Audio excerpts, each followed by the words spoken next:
And so how would you get started developing a virtual reality project?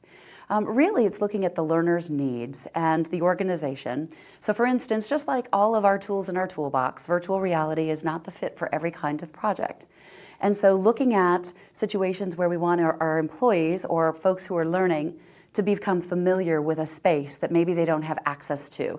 Maybe they're dispersed globally, or maybe it's disruptive to the business to have employees moving through a specific area, but they need that familiarization when they arrive.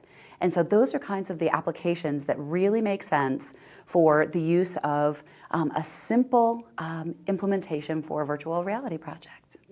There's a study done, and I don't recall who conducted the study, but participants actually, in terms of empathy, they completed a virtual reality activity where they were a superhero. And then they followed these people through kind of a lab experience, and people who had completed the virtual reality activity as a superhero were 7 times more likely to help someone if they dropped a pile of papers, for instance.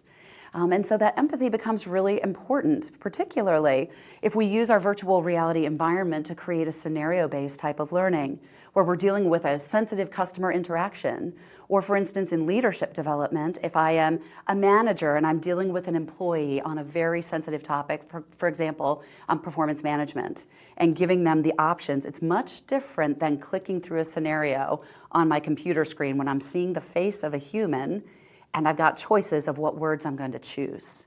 And so that empathy piece has a lot of relevance to just about any kind of application where virtual reality would be the right fix.